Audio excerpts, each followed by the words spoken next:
میرا کمال ہے، ایک تو میرا کمال، یہ خود مصیبت ہے۔ دین کس کا احسان ہے؟ دین اللہ کا احسان ہے۔ آدمی یہ سمجھے کہ میرے ذریعے دین کا کام ہوتا ہے، تیرے جیسے 50 آئے اور گئے۔ اللہ کا دین تھا، ہے، قیامت تک رہے گا۔ کیا اللہ کا دین ہمارا محتاج ہے؟ ہم اللہ کے دین کے محتاج ہیں۔ جانور سے اٹھا کے انسان بنانے والا اللہ کا دین ہے۔ ہم نے دین کو کچھ نہیں دیا ہے، دین نے ہم کو اتنا دیا کہ ہم واپس نہیں لوٹا سکتے۔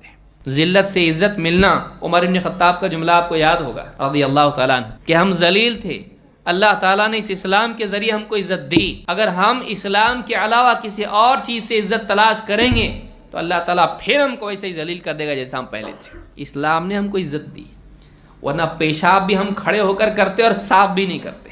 ہم کو حلال اور حرام کا فرق معلوم نہیں ہوتا۔ اللہ کا دین ہے، اس دین نے ہم کو بہت کچھ دیا ہے۔ اللہ نے اس دین کے ذریعے ہم کو عزت دی ہے۔ تو اللہ کا احسان اپنے اوپر ماننا، نئے کہ ہمارا دین پر کوئی احسان ہے۔ بعض اوقات آدمی مسلمان ہوتا ہے اور وہ چاہتا ہے کہ سب سراہیں اس کو۔ بعض اوقات آدمی بدعات اور شرکیات میں سے نکل کے توحید پر آتا ہے، وہ دیکھتا ہے وہاں تو میرا مقام تھا، یہاں تو کوئی پوچھتا بھی نہیں، تو کہے کے لیے آیا پوچھنے کے لیے؟ جا واپس، تیری نیت میں فتور ہے۔ تو شہرت کے لیے آیا کہ ہاتھوں ہاتھ لیا جائے گا، تیری مدد کی جائے گی، تو ہیڈ لائنز میں آئے گا، ہر علاقے میں ایک مرتبہ کھڑا کر کے ایک تقریر تیری کرائی جائے گی۔ اتنا بڑا آدمی ہے، دیکھو یہ آج حق پر آیا تاکہ عزت ملے اس کو۔